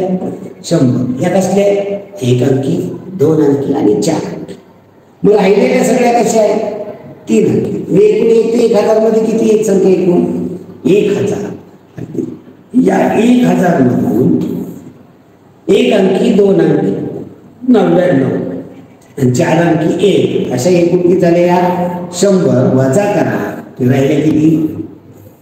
900. 3 अंकी संख्या किती आहे? 900 आहे. उत्तर काय येणार आहे? 900. एकाला म्हणेल सर एवढं करण्याऐवजी 1,000 पर्यंत किती झालं? 1,000. त्यामधनं पहिल्या 99 वजा केल्या म्हणजे या ठिकाणी थोडंसं कन्फ्युजन तुमचं होत जातं. हे कन्फ्युजन आपल्याला करून ठेवायचं नाही. ओके, तुम्हाला सगळ्यात थोडासा विचार अजून काय म्हणतो पहा. सर एवढं करण्यापेक्षा 3 अंकी मोठी संख्या कोणती? 999. आणि लहानात लहान 100. यांची वजाबाकी करू. 9 899. त्यात पहिली संख्या येईल. आता हे काय गोंधळ होतो या ठिकाणी. एक अंकी ही एक मिळवायची लक्षात राहून जाते. हे विसरतं म्हणून तर आपण 899 बोललो. हे लक्षात आलं पाहिजे म्हणून या पद्धतीने अगदी सोप्या पद्धतीने फोडून सांगितलं. उत्तर येणार आहे 900. आता इथं उत्तर चुकीचं दिलंय, 100 दिलेलं आहे. त्यावेळेला 3 अंकी एकूण संख्या 900 आहे. आता हे दुरुस्त करूया आपण. आपल्याला या ठिकाणी दुरुस्तही करता येतं. ओके, पुढील प्रश्न तुम्हाला करता येणार नाही, मात्र तुम्हाला ते दुरुस्ती करता येणार नाही. मी तयार केलेलं आहे त्यामुळे त्या मला सगळ्या दुरुस्ती करता येईल. ओके, आपण या दुसऱ्याच्या घेतलेल्या नाही, दुसऱ्याच्या छापलेल्या आहेत, आपल्या स्वतःच्या आहेत, आपण स्वतः तयार केलेल्या आहेत. थोड्याशा चुका आहेत ज्या सर्व दुरुस्त केल्या जातील. ओके, 1 किलोग्रॅम मधून 1/2 किलोग्रॅम साखर वापरली तर किती साखर शिल्लक पाहिजे? ग्रॅम आणि किलोग्रॅम पर्यंत गेले. ग्रॅम आता मिली सेंटची गरज नाहीये. ग्रॅम, एकाग्रॅम, हेक्टोग्रॅम आणि किलोग्रॅम. हेक्टो आणि किलो. आता याच्यामध्ये 1 किलोग्रॅम पहिल्यांदा किलोग्रॅम पहा. 1 किलोग्रॅम यात एका किलोग्रॅमचे हेक्टो केले तर 10 हेक्टो होतात. एका किलोग्रॅमचे डेका केले तर 100 डेका होतात. एका किलोग्रॅमचे ग्रॅम केले तर 1000. 1 किलोग्रॅमचे ग्रॅम किती झाले? 1000 ग्रॅम. आता याचे मला सांगा 2 भाग केलेले. याचे जर 2 भाग केले कितीचे होतील? 500चे 2 भाग होतील. याचे 2 भाग केले तर 500. मी जर या 1 किलोग्रॅमचे 4 भाग केले तर याचे जर मी 4 भाग केले तर पावर कितीचे होतील? प्रत्येक भाग किती तर 250. 250 ग्रॅम. हा 1 किलोग्रॅम म्हणजे 1000 ग्रॅम. अर्धा केला तर 500 ग्रॅम. पाव केला तर 250 ग्रॅम. आता काय 1 किलोग्रॅम त्याची ग्रॅम केले तर 1000 ग्रॅम साखर झाली. त्यातलं पाव किलोग्रॅम म्हणजे किती? 250 ग्रॅम साखर काय केली आपण? वापरली तर शिल्लक किती? वापरली म्हणजे काय करायला लागली? ती वजाबाकी. 0 0 गेली 0. 0 5 जात नाही, मानाचा आजचा घ्या देऊन टाका. 10 5 गेले 5. 0 3 जात नाही, मानाचा आजचा घ्या देऊन टाका. 10 3 गेले 6. एकातले गेले 0. शेवटच्या घरात इथे डायरेक्ट केलं असतं. हातचा न घेता 10 3 गेले 7 चाललं असतं. उत्तर किती आलं? 750 ग्रॅम. याला व्यवहारामध्ये काय म्हणतात? पाऊण किलो. पर्यायामध्ये कसं पहा 750 ग्रॅम दिलेले, इथे पाऊण किलोग्रॅम असंही दिलेलं असू शकतं. त्याला 4.25 म्हणजे किती पैसे? आता तिथे पाहिलं आपण 1 रुपया म्हणजे किती पैसे होतात? 100 पैसे होतात. अर्धा रुपया म्हणलं की 50 पैसे होतात. आणि पाव रुपया म्हणलं की 25 पैशाचे 4 भाग होतात. हे पैशामध्ये, मगाशी ग्रॅम मध्ये होतं, आता हे पैसे. 1 रुपयाचे 100 पैसे. 100 पैसे. ओके, आपल्याला काय म्हणते? 4.25. याचा अर्थ समजून घ्या. 43वा प्रश्न आहे. 4.25 याचा फोड काय होईल? पाव उणे 4. हे 4 मधनं पाव उणे करायचे. 4 मधून 1 रुपया म्हणजे 100, 4 रुपये म्हणजे 400 पैसे. त्यातून पाव रुपया म्हणजे किती? 25. म्हणजे 400 मधनं 25 वजा करा. 400 मधनं 25 हे तोंडी आलं पाहिजे. किती येतील? 355. म्हणजे पावणे 4 रुपये म्हणजे किती होतील? 3 रुपये आणि 75 पैसे. म्हणजे पैशामध्ये केले तर 375 पैसे. रुपये पैशांमध्ये सांगितले तर 3 रुपये आणि 75 पैसे. उत्तर येईल 375. चला पुढे. एका भिशी, आपल्या बचतची पेटी असते त्याला भिशी आपण. या भिशीमध्ये 50 पैशाची 50 नाणी, 5 रुपयाची 10 नाणी आणि उरलेली 25 पैशाची 25 नाणी आहे. तर एकूण नाणी किती आहे पहा. काय मोजलेले पहा. 50 पैसे इथे किंमत घेऊ आपण. या नाण्यांची किंमत इथं नाणी. प्रश्न व्यवस्थित समजून घ्यायचा आहे. प्रश्न खूप सोपा आहे पण मुलांचा गोंधळ करून जातो. मुलं फसतात आणि असा एक प्रश्न असतो असा मुलांचा समजावून घेत नाही. 50 पैशाची किती नाणी आहेत. 50 पैशाची 50 नाणी. 5 रुपयाची 10 नाणी, 5 रुपये याची किती आहे 10 नाणी. आणि उरलेली 25 पैसे, 25 पैशाची किती आहे 25 पैशाची 25 नाणी. तर एकूण किती नाणी आहे. रक्कम विचारली नाही. रक्कम विचारली असते तर त्याला वेगळं करावं लागतं. नाणी किती आहे. ही 50 नाणी आहे, ही 10 नाणी आहे आणि 25 नाणी. एकूण किती झाली नाणी. 5 5 6 2 8 85 काय नाणी. आता रक्कम जर विचारली असती तर कसं करावं लागलं असतं. 50 पैशाची 50 नाणी याचा गुणाकार करावा लागला असतं. मग इथं किती झाले असते पैसे. हे 2 शून्य मांडून टाकले असते. 5 5 25 2500 पैसे झाले असते. 5 रुपयाची 10 नाणी जे 500 पाहिजे तर पैसे आहे. हे सगळे पैसे तरी तर रुपये. याचा आपल्याला पहिल्यांदा त्याचं परिवर्तन करावं लागलं असतं. हे 5 रुपये म्हणजे 500 पैसे. हे पैसे हे पण पैसे करून घ्यावे लागले असते. 500 पैशाची 10 नाणी. मग इथं याचे शून्य, हा 2 शून्य, हा 1 शून्य, 3 शून्य काट मारून घेतले असते. म्हणजे काय राहिलं मग 5 की 5 म्हणजे 5000 पैसे झाले असते. आणि 25 पैशाची 25 नाणी, 25चा वर्ग 625. इथं 625 झालं असतं. आणि याची बेरीज करावी लागली असते. याची बेरीज झाली असती 5 हे 2 7 5 1100 5 2 7 आणि 8 एवढे पैसे झाले. एवढे काय झाले असते पैसे. याचे रुपये करायचे म्हणजे असतं तर भागिले 100 करावं लागलं असतं. 8125 भागिले 100. इथं 2 शून्य म्हणून दशांश 2 संख्येच्या आकडेवारी म्हणजे 81 रुपये आणि 25 पैसे ही रक्कम झाली असते. आपल्याला रक्कम विचारली काय नाही. आपल्याला ही रक्कम किती विचारली. आपल्याला काय विचारले नाणी किती. उत्तर हे आपल्याला विचारलं होतं. एकूण नाणी किती 85 नाणी आहे. पर्याय क्रमांक 4 पाहिजे आपल्याला. आणि याच्यामध्ये पण दुरुस्ती पाहिजे. त्या ठिकाणी 185च्या पुढे आहे 85. पुढील प्रश्न. प्रत्येकी 250 मिलीलिटर याप्रमाणे 10 मुलांना दूध वाटण्यासाठी किती दूध लागेल. मिलीपासून लिटर पर्यंतची घरं आणायची. मिलीमध्ये दूध दिलेलं आहे मिली. आणि हे घर काय मॅच टाकायचं असतं. सेंटी, देसी आणि इथं लिटर. दूध आहे लिटर मध्ये मोका. तिथं मीटर किलो मीटर ग्रॅमची गरज नाहीये. हा 45वा प्रश्न. एका मुलाला 250 मिली. मग हे कशी दिली पाहिजे 250 मिली.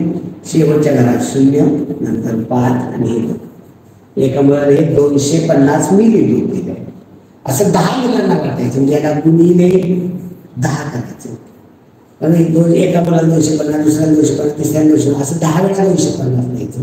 म्हणजे 250ची काय करावं लागेल 10 पट करावं लागेल. आता हा गुणाकार करायचा आहे. हा एक शून्य, हा 1 शून्य, 2 शून्य खाली मांडून घ्या. प्रत्येक घरात एकच अंक मांडायची एवढी काळजी घ्यायची. 1 5 5 1 2 2 शालून असेल तर 25 येते 25 लिहून टाकतो. उत्तर काय किती आलं. उत्तर आलं 2500 मिली. म्हणजे हा मुलांना किती दूध लागलं? 2500 मिली. आता हे जर दूध आपल्याला लिटर मध्ये करायचं असेल तर लिटर मध्ये बघायचं. इथं लिटर आहे, हे लिटर मध्ये सांगायचं असेल तरी आपण हे किती आहे लिटर? 2 लिटर. आणि वरती किती आहे? 500 मिली. हे गणिताच्या भाषेत सांगायचं म्हटलं तर 3 लिटर 2 लिटर 500 मिली. व्यवहारामध्ये काय म्हणतील? 1 लिटर म्हणजे 1000 मिली, अर्धा लिटर म्हणजे 500. हे 2 लिटर आणि अर्धा लिटर. याला काय म्हणतात व्यवहारामध्ये? 2.5 लिटर. काय? 2.5 लिटर. चला पुढे 12 गुणिले 5 गुणिले 0. प्रश्न क्रमांक 46. 12 गुणिले 5 गुणिले 0. पहिला हा गुणाकार केला. 12 पंचे 60. 60 गुणिले 0. 0 आहे. 60 0. कोणत्याही संख्येने शून्याला गुणले उत्तर 0 येणार आहे. याच्यामध्ये गुणाकाराच्या सगळ्यात शून्य उत्तर 0 लिहून टाकायचं. म्हणजे मात्र अधिक वगैरे असेल तर मात्र फसतं, त्यामुळे ती काळजी घ्यायची आहे. पुढील पैकी 4च्या व 8च्या पाड्यात नसणारी संख्या. आता इथं 8च्या पाड्यात आपल्याला येतोय, 8च्या पाड्यात असणाऱ्या बघायच्या, नसणाऱ्या. आता इथं पाड्यात नसणारी संख्या, नसणारी संख्याला गोल केला पाहिजे. नकारार्थी प्रश्न असतात तिथे ही काळजी घ्यायची. नसणारी संख्याला गोल करा आणि मग 4चा आणि 8चा पाडा म्हणायचा आहे. मोठा घ्या म्हणजे पटकन पर्याय कट होतो. 8च्या पाड्यामध्ये 40 आहे, 8च्या पाड्यामध्ये 32 आहे, 8च्या पाड्यामध्ये 24 आहे, 8च्या पाड्यात 63 नाही. 4ची कसोटी काय? शेवटच्या 2 अंकी. आता हे सगळ्या 2च अंकी. 4 ने भागले 4 काय? 40. 4 8 32. 4 6 24. 4च्या पाड्यात 63. 4 नाही 40 संपला पाडा. 11 चौक 44, 12 चौक 48, 13 चौक 52, 14 चौक 56, 15 चौक 60, 16 चौक 64. हे 60 आहे, 64 आहे, 63 नाही. कुठल्या पाड्यात नाही? 8च्या पण नाही, 4च्या पण. पुढे प्रश्न पहा. 68 भागिले 6. 68 भागिले 6 भागाकार किती येईल? प्रश्न. पहिला काट मारून उतरून घ्यायचे. 6 घेतले उतरून. 6च्या पड्यात 6 आहे. किती पहिल्या भाग लागेल 1चा. कितीचा भाग लागला? 1चा. मी 6च्या पड्यात पहिल्या असताना 6 यांची करायची वजा. 6 ने 6 गेले 0. वरनं उतरून घ्यायचे. काट म्हणून 8. संख्या काय झाली? 8. 6च्या पड्यात 8 आहेत का?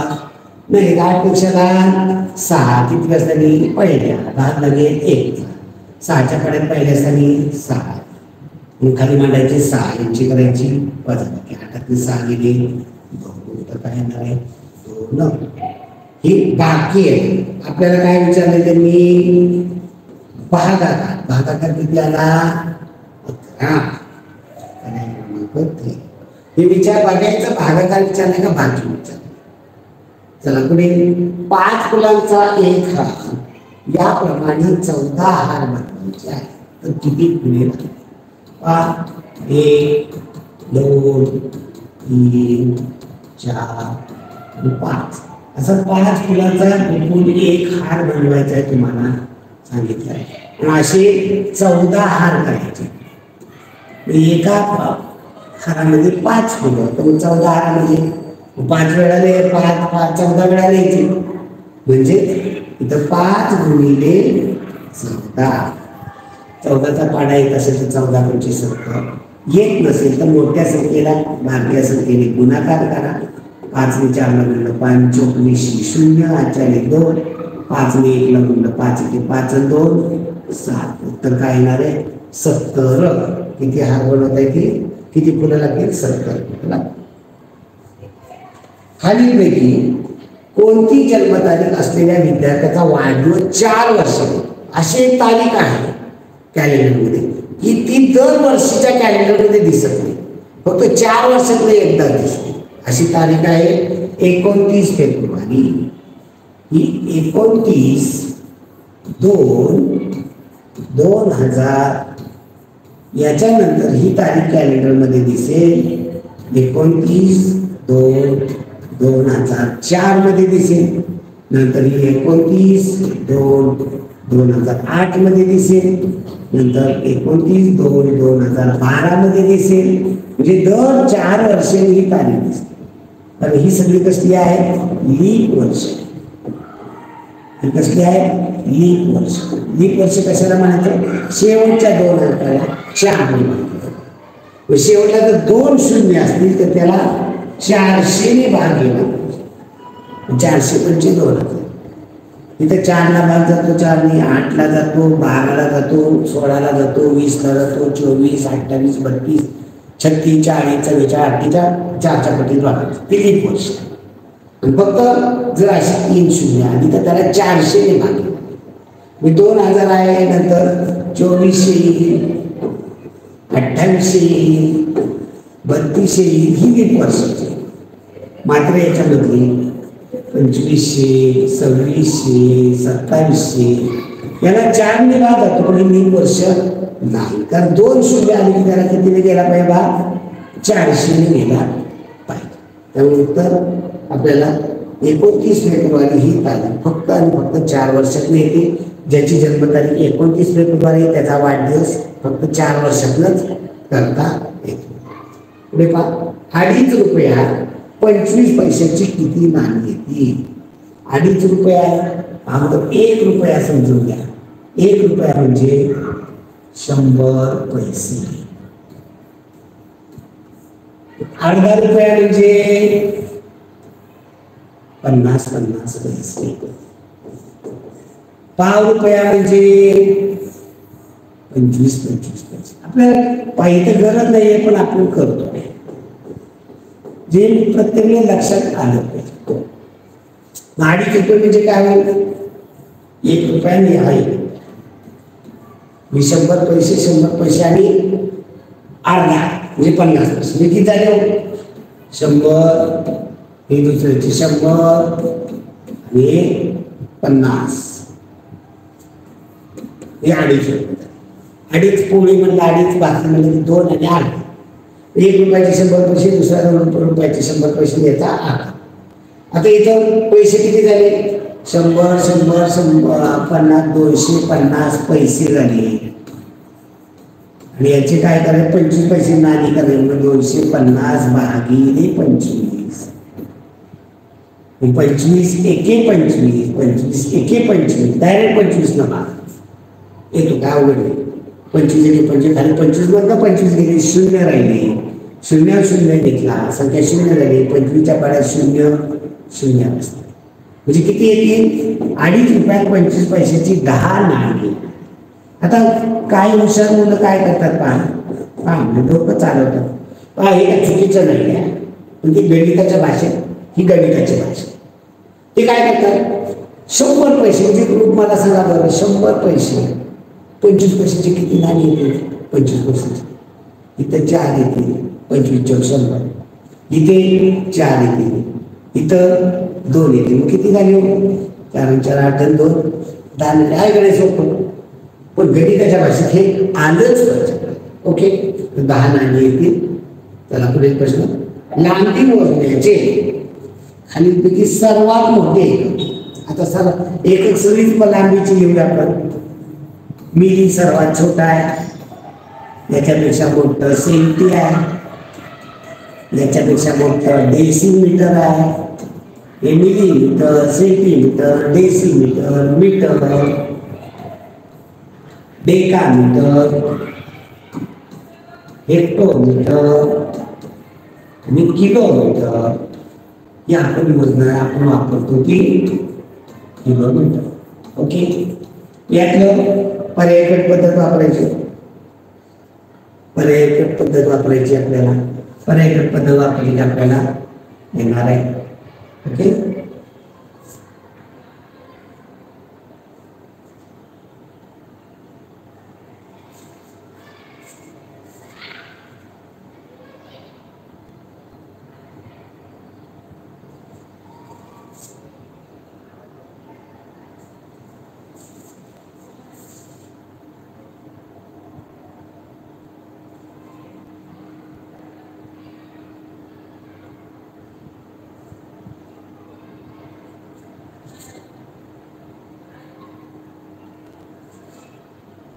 बाजूला हात लागला असं होतं.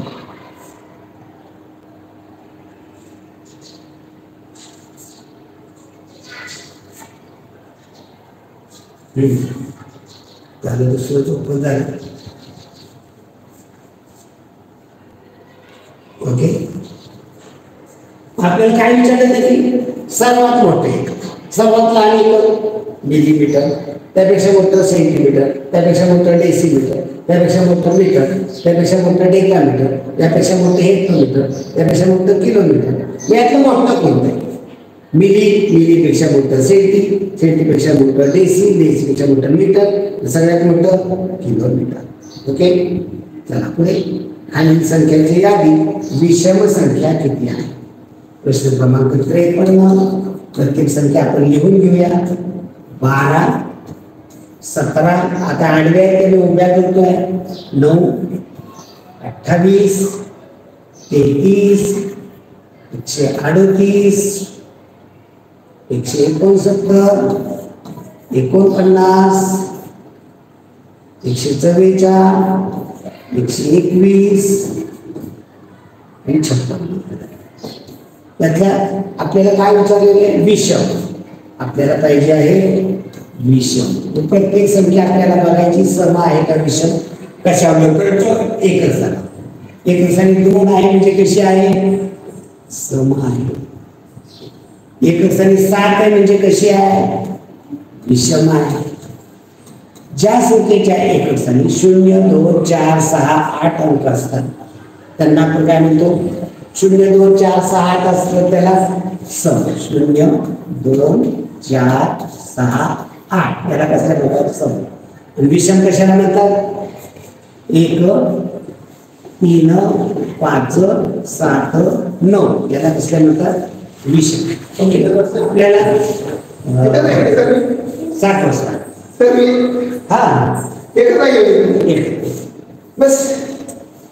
तर इथं एकच आणि 0, 2, 4, 6, 8 असतं तर त्याला कसल्या म्हणायच्या? सम. आणि एकच आणि 1, 3, 5, 7, 9 असतं तर त्याला काय म्हणायचं? विषम. आपल्याला एकच आणि 2 म्हणजे कशी आहे? सम. एकच आणि 7 आहे म्हणजे कशी? विषम. आता एकच आणि 9 आहे म्हटल्यानंतर कशी येणार? विषम. आता एकच आणि 8 आहे म्हणजे कशी येणार? सम. एकच आणि 3 आहे म्हणजे कशी येणार? विषम.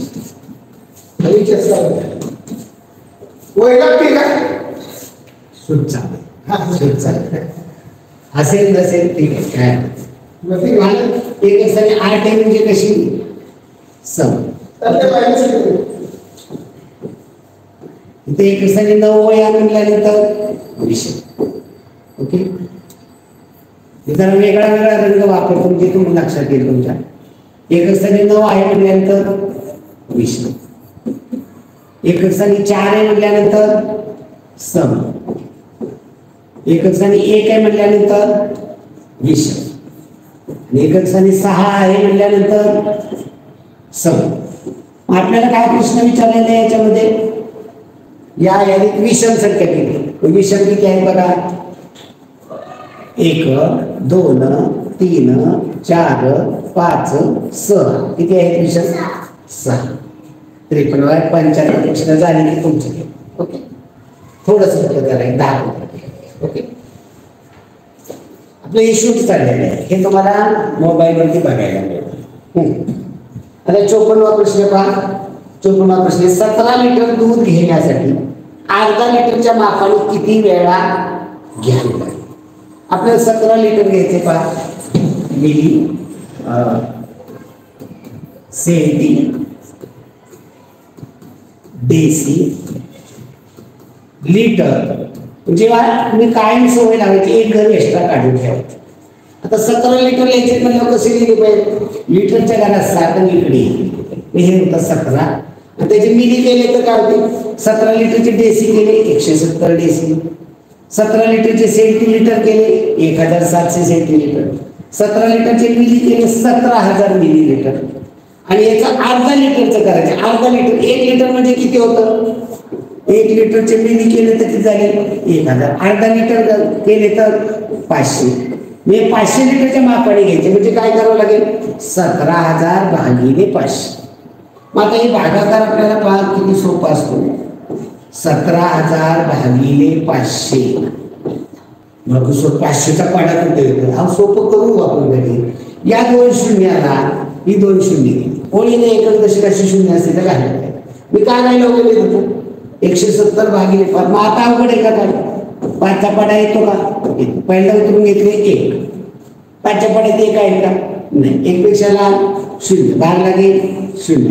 खाली किती किती गेले एकात 0 गेले किती राहिले 1. एका उतरून घेतले 7. संख्या काय झाली 17. 5च्या पाड्यात 17 आहे का नाही 17 पेक्षा लहान 5 घे 5 5 5 त्रिक 15. 3चा भाग लागेल खाली किती गेले 17तनं 15 गेले किती राहिले 2. 2 उतरून घेतले 0. संख्या झाली 20. 5 24 इथे 5 येते 5 मी किती झाली माप 17. आता हुशार मुलगा काय करेल तो काय म्हणेल 1 लिटर. हुशार मुलगा काय करेल 1 लिटर. मग आपल्याला अर्धा लिटरच्या घ्यायचे मापाने. मी 1 लिटर घेण्यासाठी किती माप लागतील इथे 1 लागली म्हणजे किती लागले 2 माप लागले म्हणजे एका लिटरला 2 माप. एका लिटरला 2 माप. 17 लिटरला 17 दुने 34 माप. अशा पद्धतीने हुशार मुलगा सोडवतो. त्याला पुढे गटात खालील गटातील वेगळी आकृती निवडा. आता वेगळी आकृती निवडायची काय वेगळेपणे सारखेपणे काय आता जेव्हा रंगवलेले भाग पाहतो तेव्हा त्याचा अपूर्ण करतात. इथं किती भाग केले 4. त्यातले किती रंगवले 1 म्हणजे काय झाली आकृती 1/4. या ठिकाणी किती भाग केले 4. त्यातले रंगवले किती 1 म्हणजे किती आहे अपूर्णांक 1/4. इथं किती आहे पहा 1 2 3 4 5 6 7 8. त्यातले रंगवले किती 3 म्हणजे अपूर्णांक काय होईल 3/8. आणि इथे 4 भाग आहे त्यातले रंगवले किती 1 म्हणजे काय झालं 1/4. मग सारखे 1/4 1/4 1/4 वेगळा कोणता येईल 3/8 म्हणजे कोणत्या कृती पर्याय क्रमांक 3. चला पुढे खालील कोणत्या पर्यायातील 2 मूळ संख्या येतात. कोणत्या पर्यायात 2 मूळ संख्या येतात पाहता. इथं तुम्हाला मोबाईल नंबर सांगितलाय 44 22 32 23 21. जी काय आहे 1 ते 10 मध्ये 4 आहे. 11 ते 20 मध्ये 4 आहे. 21 ते 30 मध्ये 2 आहे. 31 ते 40 मध्ये 2 आहे. 41 ते 50 मध्ये 41 ते 50 मध्ये 2 आहे. 51 ते 60 मध्ये 2 आहे. 61 ते 70 मध्ये 2 आहे. 71 ते 80 मध्ये 3 आहे. 81 ते 90 मध्ये 2 आहे. आणि 91 ते 100 मध्ये 1. आपल्याला काय प्रश्न विचारलाय कोणत्या पर्यायात 2 मूळ कुठं कुठे येतात 21 ते 30 मध्ये 31 ते 40 मध्ये 51 ते 60 मध्ये 61 ते 70 मध्ये 81 ते 30 मध्ये. मग पर्याय कोणता आहे 40 ते 50 च्या दरम्यान किती आहे 40 ते 50 च्या दरम्यान 3 आहे. 70 ते 80 च्या दरम्यान इथं 3 आहे पहा. 70 ते 80 च्या दरम्यान 70 ते 80 किती आहे 3 आहे. पहिल्या पर्यायामध्ये इथे 3 आल्या. कोणत्या लगेच सांगता 41 43 47 70 ते 80 मध्ये 71 73 79 इथं 3 आल्या. संख्या लिहिल्या तर काय हरकत नाही पहा 41 43 47 41 43 47 70 ते 80 मध्ये 71 73 79 10 ते 20 च्या दरम्यान 4 आहे. पण कोणत्या 11 13 17 29 4 झाल्या. आणि 30 ते 40 च्या दरम्यान 2 आहे. कोणत्या 31 37. कोणता पर्याय पर्याय क्रमांक 4. पुढे पहा प्रश्न 21 27 अंश छेद 31. 57 प्रश्न आहे. 27 अंश छेद 31 याच्यापेक्षा मोठी इकडे संख्या घ्यायची. आता इथं तुम्हाला कळतं छेद सारखा असेल तर अंश कसा सारखा असेल. परंतु आता इकडे मोठी आहे, जी मोठी म्हणजे इथं काय असणार आहे 27 पेक्षा मोठं म्हणजे 28 किंवा 28 पेक्षा मोठी पाहिजे. इथं कोणती म्हणजे कमीत कमी 28 पाहिजे. 28 पेक्षा लहान असेल तर ही मोठी होईल. 27 असेल तर बरोबरचं चिन्ह येणार आहे. 27 अंश छेद 31 आणि 27 अंश छेद 31 सारखं चिन्ह येईल. 27 पेक्षा लहान असेल इकडे 26 असेल तर काय होईल इकडे 27 अंश छेद 31 तर ही मोठी होईल. आपल्याला इकडे मोठी झाली म्हणजे इथं कोणती पाहिजे 27 पेक्षा मोठा अंक म्हणजे 28 एकोणतीस 30 कोणता आहे. 27 घेतली तर बरोबर होईल. 26 घेतली तर ही मोठी होईल. 28 घेतली तर ही मोठी होईल. 25 घेतलं तर ही मोठी होईल. म्हणजे उत्तर काय येतं पाहिजे 28. पर्याय क्रमांक 3. 58वा प्रश्न पहा. टिंबटिंब बाजू असलेल्या बंद आकृतीला त्रिकोण म्हणतात. त्रिकोणाची आकृती काढा. पहा आकृती त्रिकोणाची किती बाजू आहे त्याला 3 आणि कसे पाहिजे आकृती बंद. 3 बाजू असलेल्या बंद आकृतीला त्रिकोण म्हणतात. हे उत्तर पर्याय क्रमांक 3. पुढील प्रश्न पहा. 313 गुणिले प्रश्नचिन्ह बरोबर 939. पहा 313 या संख्येला 59वा प्रश्न आहे. कोणत्या संख्येने गुणलं तर उत्तर 939. आता हुशार मुलगा काय करतो पाहिजे 3ची ही किती पट आहे 3 पट. 1ची 3 पट. 3ची 3 पट. इथं काय होणार आहे 3 पट होणार. म्हणजे इथं कसं आहे 313ची 3 पट 939. आता जर नाही लक्षात माहित नाही या 939ला या 313ला इथं ही संख्या काय माहित नाही आपण x मानली. 313 गुणिले x बरोबर 939. x ला 313 काय गुणिले तिकडे पाठवायचं काय होते भागिले म्हणजे x बरोबर काय होणार आहे 939 भागिले 313. आता इथं संक्षिप्त रूप 3 ने लावावं लागतं. आता हे हुशार मुलाला लक्षात येईल की इथं 313चा पाढा म्हणजे तिप्पट करायची. याची तिप्पट 313ची तिप्पट केली तर पहा गुणाकार केला 3 त्रिक 9 3 एके 3 3 त्रिक 9 939 म्हणजे येते तिप्पट. उत्तर 3 येणार आहे. पुढील प्रश्न पहा. चित्ररूप माहिती आहे. चित्ररूप माहितीच्या याच्यावरती आधारित प्रश्न आहे. द्राक्ष आणि सफरचंद आवडणाऱ्या व्यक्तींची एकूण संख्या किती.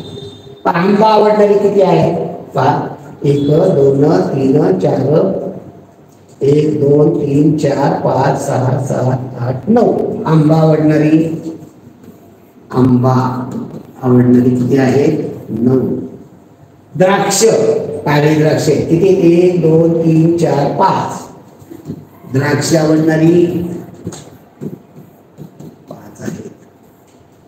नंतर काय केळी 1 2 3 4 5 6 7. केळी आवडणारी 7. आणि सफरचंद ऍपल आवडणारी सगळी खूप जणांना सफरचंद आवडतं बरं का. 1 2 3 4 5 6 7 8. सगळ्यात जास्त फळ आवडणार कोण आहे आंबा आवडणारे. सगळ्यात कमी आवडणारे द्राक्ष. आता प्रश्न काय द्राक्ष आणि सफरचंद. द्राक्ष आणि सफरचंद आवडणाऱ्या व्यक्तींची एकूण संख्या. द्राक्ष आवडणारी 5 सफरचंद आवडणारे 8. 8 आणि 5 13. उत्तर काय येणार आहे 13 पर्याय क्रमांक 2. सकाळी 8 वाजता घड्याळात तास काटा मिनिट काटा याच्यामध्ये कोणता कोण तयार होतो. पहा तास काटा आणि याच्यामध्ये कोणता कोण होतो पहा. आपण घड्याळ काढूया. पहा घड्याळामध्ये 8 वाजलेली आपण दाखवूया. 12 1 2 3 4 5 6 7 8 9 10 11 5. 8 वाजले म्हणजे तास काटा 8 वर असणार आहे. मिनिट काटा 12 वर. मग याच्यामध्ये कोणता कोण आहे बाबा इथे जर असता तर कोणता झाला असता काटकोण झाला असता. याच्यामध्ये इकडे असता तर लघु कोण झाला असता. म्हणजे हा विशाल कोण आहे पर्याय क्रमांक 4.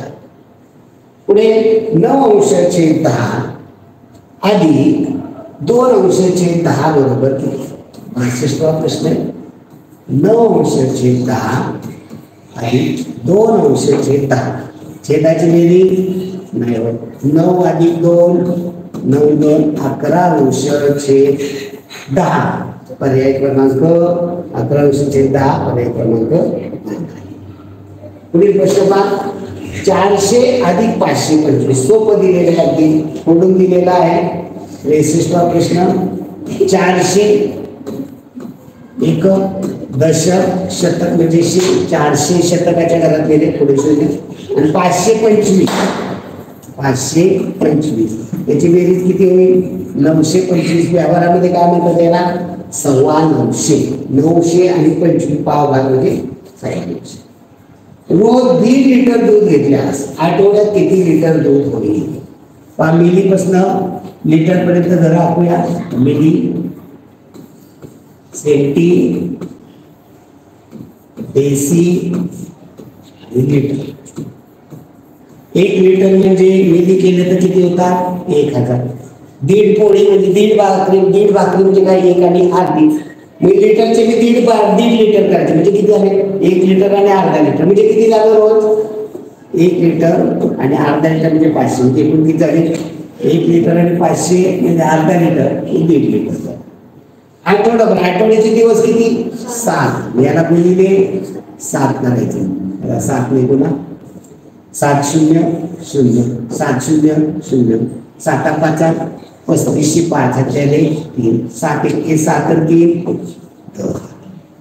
आता हे जर लिटर मध्ये सांगायचं म्हटलं तर हे लिटर 10 लिटर आणि 500 मिली म्हणजे किती आठवड्याचं दूध झालं?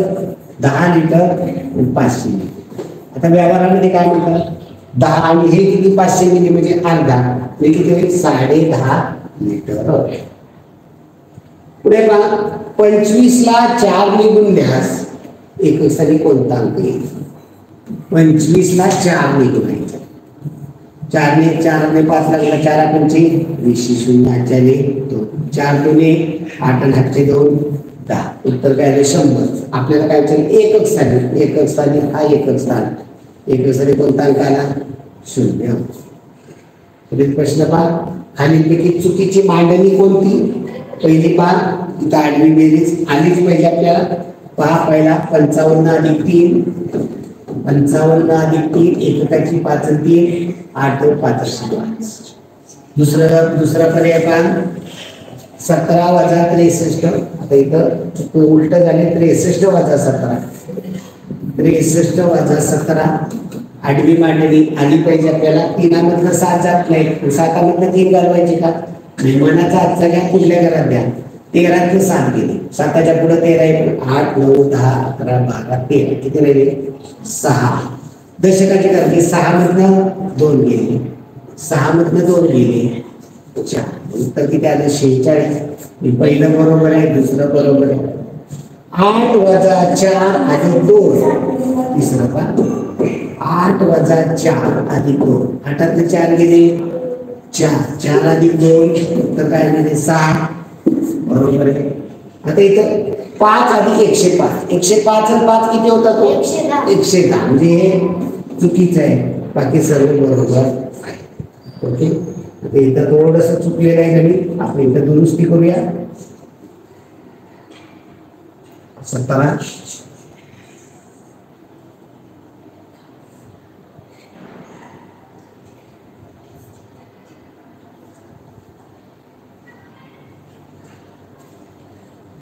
63 वजा 17 46.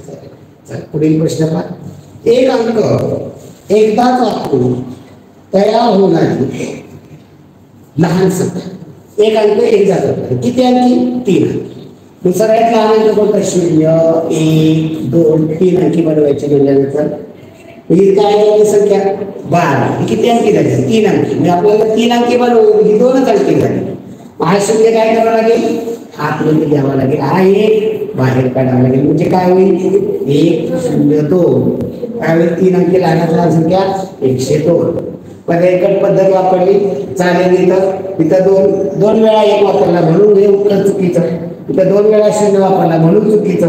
इथे 3 वेळा 1 वापरला म्हणून चुकीचं. प्रत्येकाने एकदा सांगितलेले पर्यायी पद्धत लक्षात आली पाहिजे. पुढील प्रश्न पहा. सोबतच्या आकृतीत चौरसाची संख्या किती? पहा, तुम्हाला मी बऱ्याच वेळा सांगितले चौरसाची संख्या काढताना काय करायचं. चौरसाची संख्या करताना त्याचे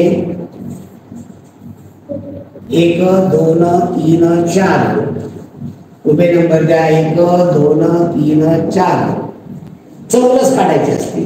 चौकोन काढायचे असते याची बेरीज बाहेरच्या त्यांचा गुणाकार करा चौकोन होता. चौरस काढायचे. उभ्या आडव्या लाईन मधला शेवटचा अंक 4 आहे. उभ्या लाईन मधला शेवटचा अंक 4 आहे यांचा गुणाकार 4 गुणिले 4 16 होतात. आडव्या लाईन मधला शेवटचा अंक 3 आहे. उभ्या लाईन मधला शेवटचा अंक 3 आहे यांचा गुणाकार 3 गुणिले 3 बरोबर 9. आडव्या लाईन मधला शेवटचा अंक 2 आहे. उभ्या लाईन मधला शेवटचा अंक 2 आहे यांचा गुणाकार 2 गुणिले 2 4. आणि आडव्या लाईन मधला शेवटचा अंक 1 आहे. उभ्या लाईन मधला शेवटचा अंक 1 आहे याचा गुणाकार 1 गुणिले 1. किती चौरस होतील? 16 9 25 4 29 आणि 30 चौरस होतील. त्याच्यामध्ये 30 चौरस आहे. पर्याय क्रमांक 2. 69वा प्रश्न. सोबतच्या आकृतीला शिरोबिंदू किती आहे? पहा, जेव्हा शिरोबिंदू काढायचे. शिरोबिंदू कशाला म्हणतात? ज्या बिंदूमध्ये किमान 2 किंवा 2 पेक्षा जास्त रेषा एकत्र येतात त्याला शिरोबिंदू म्हणतात. हा एक आहे, हा एक आहे, हा एक आहे, हा किती शिरोबिंदू आहे? 4 आहेत शिरोबिंदू या आकृतीला. पुढील प्रश्न पहा. आयताची लांबी 30 सेंटीमीटर. 70वा प्रश्न आहे. आयताची लांबी 30 सेंटीमीटर आणि रुंदी 20 सेंटीमीटर याची परिमिती काढा. आता काय सूत्र आहे? लांबी अधिक रुंदी यांच्या बेरजेची दुप्पट करायची. 30 आणि 20 50. 50 ची दुप्पट करायची. हा गुणाकार करताना हा एक सध्या शून्य मांडून टाका. गणित करायला 2 पंचे 10. उत्तर काय येणार आहे?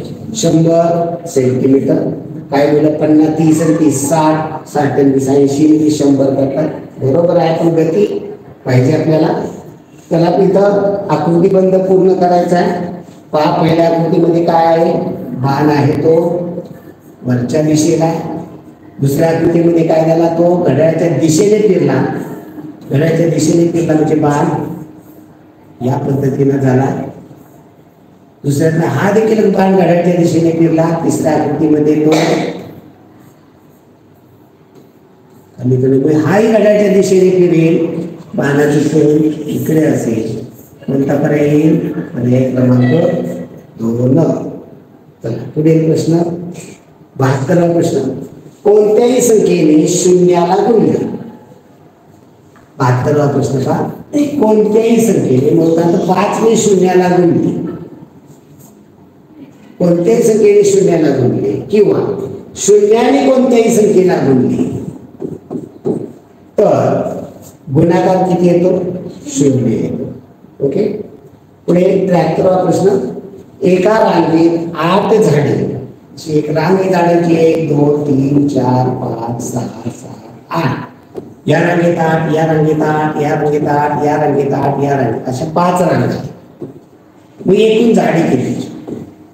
5 वेळा 8 वाढून बेरीज करायची नाही. तर इथं 8 झाडांच्या 5 रांगा आहेत. मग 8 पंचे 40 झाडे येणार. पुढील प्रश्न पहा. घड्याळामध्ये किती वाजलेले आहेत पहा. घड्याळामध्ये तास काटा 1 च्या आणि 2 च्या मध्ये आहे. मिनिट काटा जर 12 वर असता तर 1 वाजले असते. 1 वर गेला 12 वाजून 5 मिनिटं झाली. 2 वर गेला 1 वाजून 10 मिनिटं झाली. 3 वर गेला 1 वाजून 15 मिनिटं. 4 वर गेला 1 वाजून 20 मिनिटं. 5 वर गेला 1 वाजून 25. 6 वर गेला 1 वाजून 30 मिनिटं. याला व्यवहारामध्ये काय म्हणतात? दीड वाजले म्हणतात. 1 वाजून 30 मिनिटं. पर्याय क्रमांक 2. आणि शेवटचा प्रश्न आहे. एका बरणीमध्ये 25 चॉकलेट आहे. पहा, चॉकलेटची बरणी दिली तुमच्या ताब्यामध्ये. एका बरणीत 25 आहे. अशा 9 भरण्या आहेत, 9 भरण्या आहेत. एकूण किती झाली यात 25 अशा 2 वेळा 25 मांडायचे का नाही. मग इथं काय करायचं 25 गुणिले 9 आडव्या गुणाकार आला पाहिजे. 9 ने 5 ला गुणलं 9 ने 5 ला गुणलं 9 पाचा 45 5 मांडा हातच्याने 4. आता या 9 ने दशकाला गुणायचं 9 दुने 18 आणि हातचे 4 5. मी किती झाले मग एकूण चॉकलेट 225. व्यवहारामध्ये काय म्हणतात त्याला 225. पाहिलं उत्तर दिलेलं आहे चुकलेलं आहे. इथं आपण दुरुस्ती करूया. इथं 225 पाहिजे पाहिलं दुरुस्ती करून घेऊया. उत्तर काय येणार आहे 225. ओके धन्यवाद मित्रांनो. भेटू पुढील भागामध्ये पुढील पेपर सर. धन्यवाद.